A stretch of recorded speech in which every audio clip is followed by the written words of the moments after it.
கர்த்தருடைய பரிசுத்த நாமத்துக்கு ஸ்தோத்திரம் உண்டாவதாக. கர்த்தருடைய பரிசுத்த வசனத்தை சற்று நேரம் தியானிப்போம். 1 கொரிந்தியர் புஸ்தகம் 6வது அதிகாரம் 19-20 வசனங்கள். 1 கொரிந்தியர் 6:19-20.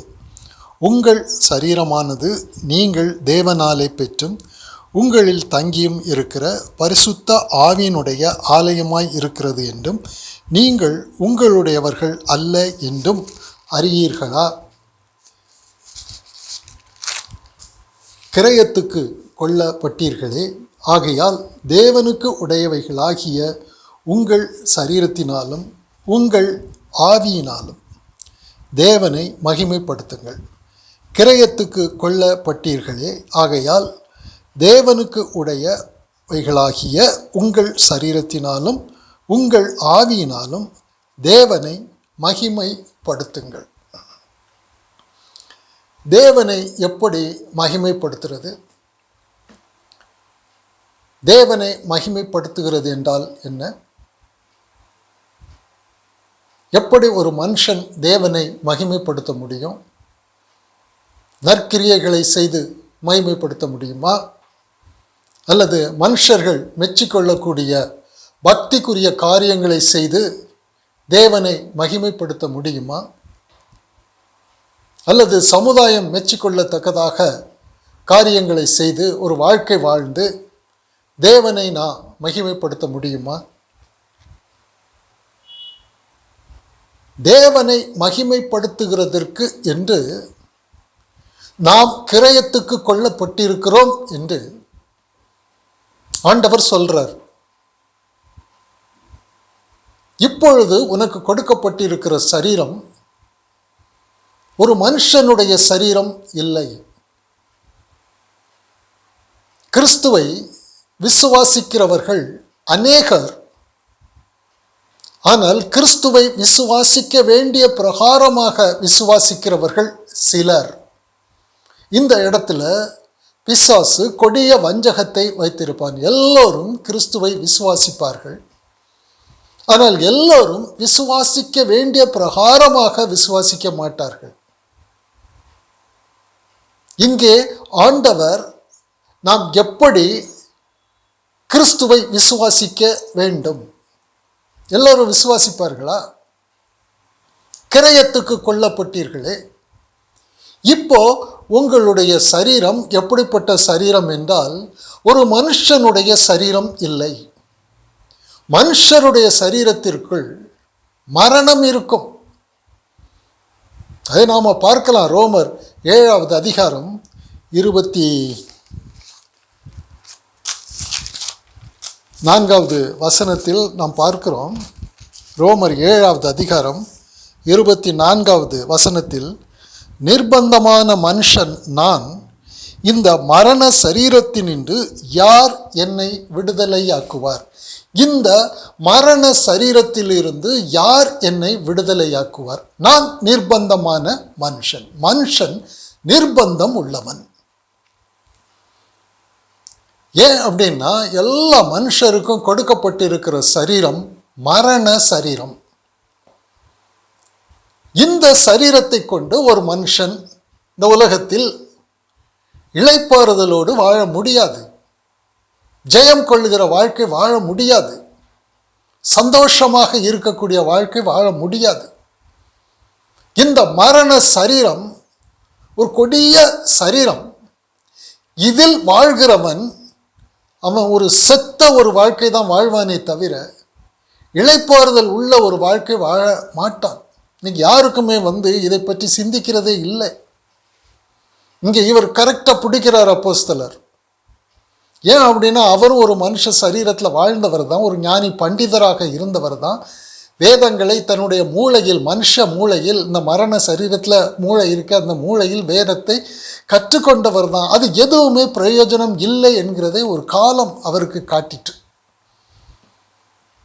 இந்த இக்கட்டு நேரத்தில் இந்த மனுஷ சரீரமோ உனக்கு உதவி செய்யாது. அந்த மனுஷ சரீரத்தில் உள்ள வேதத்தை கற்றுக்கொண்ட மூளையோ உனக்கு உதவி செய்யாது. நீ கற்றுக்கொண்ட வேத வாக்கியங்களும் உனக்கு உதவி செய்யாது. ஏன் என்றால் நீ நிர்பந்தமான ஒரு மனுஷனாக இருக்கிறாய். நீ மனுஷனாக இருக்கிறது வரை நிர்பந்தம் உள்ளவன். ஏன் என்றால் உன்னில் இருக்கிறது மனுஷ சரீரம். இந்த மனுஷ சரீரம் அநித்தியமானது. இது நமக்கு உதவாது, உதவி செய்யாது. நம்முடைய அத்தனை பிரச்சனைகளுக்கும் காரணம் இந்த மனுஷ சரீரம், இந்த பாவ சரீரம், இந்த மரண சரீரம் தான். யாரும் கிறிஸ்துவை விசுவாசிக்கிறவர்கள் பெரும்பாலும் யாரும் தன்னுடைய சரீரம் ஒரு மரண சரீரம், இந்த மரண சரீரத்தில் நான் வாழ்கிறதுனால எனக்கு இத்தனை பிரச்சனைகள் இருக்கிறது என்று யாருமே சிந்திக்க மாட்டாங்க. பிரச்சனைக்கு காரணம் என்ன என்பதை கண்டுபிடிக்கணும். என் நோவு ஏன் இன்னும் ஆறாத புண்ணாக இருக்குது? தீராத நோய் ஏன் எனக்கு இருக்குது? திரும்ப திரும்ப திரும்ப திரும்ப எனக்கு பிரச்சனைகளாக இருக்குது. எனக்கு ஜெயம் கொள்ளுகிற வாழ்க்கை இல்லையே, ஒவ்வொரு நாளும் என்னுடைய புண் ஆறாமல் இருக்குதே, நோவு எடுக்குதே எனக்கு என்று. அப்படியானால் நாம் பின்பற்றி வருகிற பக்தி மார்க்கங்களை எல்லாம் எடுத்து பட்டியல் போட்டு இது எதுவுமே எனக்கு பிரயோஜனம் இல்லை என்கிறதை கண்டுபிடிக்கணும். ஒரு வியாதி இருக்குதுன்னு சொன்னால் அது என்ன வியாதி? அந்த வியாதியை கண்டுபிடிக்கணும். அந்த வியாதியை குணப்படுத்துகிற வைத்தியர் யார்? சிகிச்சை என்ன? அதை கண்டுபிடிக்கிறது வரை அந்த வியாதி துன்புறுத்தி கொண்டே தான் இருக்கும். அதே போல் மனுஷனுக்கு இருக்கக்கூடிய பிரச்சனையே மனுஷ சரீரம் தான், அந்த பாவ சரீரம். எல்லா மனுஷரும் இந்த மனுஷ சரீரத்தில் தான் இருப்பாங்க. சிலர் ஐஸ்வர்யவான்களாக இருப்பாங்க, சிலர் தரித்திரராக இருப்பாங்க, சிலர் ஒரு மகிமை உள்ள தேசத்தில் இருப்பாங்க, சிலர் ஒன்றும் இல்லாதவர்களாக இருப்பாங்க. யாராகவும் இருக்கட்டும், புத்திமானாக இருக்கட்டும், புத்தி இல்லாதவனாக இருக்கட்டும், உலக ஞானியாக இருக்கட்டும், வேத ஞானியாக இருக்கட்டும், பண்டிதனாக இருக்கட்டும், யாராக இருந்தாலும் சரி, அவனுடைய பிரச்சனை தீரவே தீராது. காரணம் என்ன என்றால் நாம் உலகத்தில் உள்ள பிரச்சனைகளை நாம் பார்ப்போம். இவள் என் வாழ்க்கையை கெடுத்தான், இவன் எனக்கு கேடு செய்கிறான், இந்த சூழ்நிலை எனக்கு பாதகமாக இருக்கிறது, இந்த வியாதி எனக்கு கஷ்டம், இந்த தரித்திரம் என்னை போராடுகிறது. இப்படி நம்முடைய பிரச்சனைகளுக்கு புறம்பே பௌதிக ரீதியாக நாம் காரணத்தை கண்டுபிடிப்போம். அது அல்ல. ஆண்டவர் சொல்றது, உன்னுடைய பிரச்சனைக்கு உலகமோ உலகத்தில் உள்ளவர்கள் எதுவுமே கிடையாது. உன் பிரச்சனைக்கு எல்லாம் காரணம் என்ன என்பதை நீ ஒரு மனுஷனாக மனுஷ சரீரத்தில், மரணத்துக்கு ஏதுவான சரீரத்தில், மரண சரீரத்தில் நீ வாழ்கிறாய். இதுதான் பிரச்சனை. இவர் என்ன கேட்கிறாரு? இந்த மரண சரீரத்துக்கு பதிலாக மரிக்காத ஒரு ஆவிக்குரிய சரீரத்தை எனக்கு கொடுங்க. யார் கொடுப்பாங்கன்னு கேட்கிறாரு. இதுதான் பிரச்சனைக்கு தீர்வு. யாரும் தங்களுடைய பிரச்சனையை இப்படி கேட்க மாட்டாங்க. கர்த்தாவே கர்த்தாவேன்னு சொல்லி ஜெபம் பண்ணுவாங்க. ஆண்டவரே, இது என்னுடைய பிரச்சனையாக இருக்க மாற்றி போடுங்க ஆண்டவரே, இது எனக்கு மாறி போகணும் ஆண்டவரே, இந்த வியாதி நீங்கணும் ஆண்டவரே, இந்த மனுஷன் திருந்தணும் ஆண்டவரே, இப்படி கர்த்தாவே கர்த்தாவே என்று ஜெபம் பண்ணி கொண்டே இருப்பாங்க. கிறிஸ்தவ சமுதாயமே இப்படி இருக்கு. ஆனால் நாம் காணக்கூடிய கண்கள் நமக்கு ஆண்டவர் கொடுத்தால் ஒழிய, இந்த கண்களை கொண்டு நான் கண்டுபிடிக்கணும் என்னுடைய பிரச்சனை எது, அந்த பிரச்சனைக்கு தீர்வு எது. பவுல் கண்டுபிடிச்சிருக்கிறார் அப்போஸ்தலர். மனுஷனுடைய பிரச்சனைக்கு காரணம் இந்த மரண சரீரம், இந்த பாவ சரீரம், இந்த சாவுக்கு ஏதுவான இந்த சரீரம். இந்த சரீரத்தில் வாழ்கிறது வரை அவனுடைய பிரச்சனை தீராது, அவனுடைய காயம் குணம் அடையாது, அடிக்காயம் கட்டப்படாது, அவனுடைய வேதனை இருக்கவே இருக்கும், அதற்கு ஒரு முடிவு இருக்காது.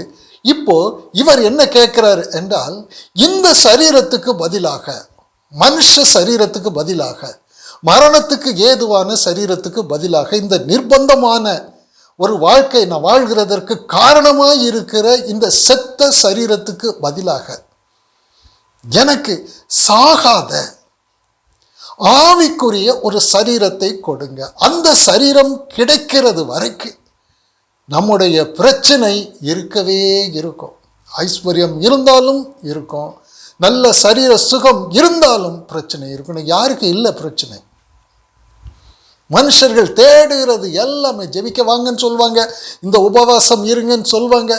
இப்படி எல்லாம் அவங்க என்ன சொல்லுவாங்கன்னா, பிரச்சனைகள் இருக்கிறது, அந்த பிரச்சனைகள் தீருகிறதற்கு உபாயங்களை சொல்லுவாங்க. மனுஷர்களுக்கு அது பிரியமாக இருக்கும். எனக்கு இது நீங்கணும், அங்கே போய் நான் ஜெபம் பண்ணால் நீங்கள் என்று ஓடுவாங்க. ஆனால் என்னுடைய கண்கள் திறக்கப்படணும், கண் பார்வை. ஆண்டவர் என் கண்களுக்கு பார்வையை கொடுத்தால் ஒழிய, அவர் கலிக்கம் போட்டால் ஒழிய, என் பிரச்சனை இதுதான், என்னுடைய பிரச்சனை, இந்த மனுஷ சரீரத்துக்கு பதிலாக எனக்கு ஆவிக்குரிய சரீரம் வேண்டும். இந்த ஆவிக்குரிய சரீரம் யார்? இந்த மரண சரீரத்திலிருந்து என்னை விடுதலையாக்குவார். யார் எனக்கு வேறொரு சரீரத்தை கொடுக்க போறாங்க? இதை யாராவது கேட்பாங்களா? மனுஷ சரீரத்துக்கு பதிலாக எனக்கு ஆவிக்குரிய சரீரத்தை கொடுங்க, யாராவது கேட்பாங்களா? அது பிரச்சனைன்னு சொல்லி யாருக்காவது தெரியுமா? இதுதான் பிசாசு கண்களை குருடாக்கி வைக்கிறது. கண்களை குருடாக்கி வைக்கிறது தான் பிசாசனுடைய வேலை. நீ மனுஷனாக வேறு ஒரு மனுஷனாக இருக்கிறது வேற, அவன் பிறவி குருடன் தான். அவனுடைய எல்கை ஒரு குறுகிய எல்கை தான், அதற்குள்ளே தான் அவன் இருக்க முடியும். ஆனால் தேவன் நம்முடைய கண்களை திறந்து கொடுக்கும் பொழுது அப்போதான் நமக்கு புரியும் எது நம்முடைய எல்கை, எந்த எல்கையில் இருந்து நாம் சிக்கி கொண்டு இருக்கிறோம். மனுஷ எல்கை, இந்த பாவ சரீரம், இந்த மரண சரீரத்தின் எல்கையில் இருந்து நாம் சிக்கி தவிக்கிறோம். இயேசு உலகத்துக்கு நன்மை செய்ய வந்தார், நாமும் நன்மை செய்வோம் என்று உலக நன்மைகளை கர்த்தரிடத்திலிருந்து பெற்றுக்கொள்வாங்க, அல்லது உலக நன்மைகளை செய்வாங்க. இதெல்லாம் நடக்கும், இந்த காரியங்கள் எல்லாம் ஜனங்கள் செய்வாங்க. ஆனால் கர்த்தர் நாம் அறிந்து கொள்ளும்படி நமக்கு கற்றுக் கொடுக்கிற காரியம் என்னவென்றால், கண்கள் திறக்கப்பட வேண்டும்.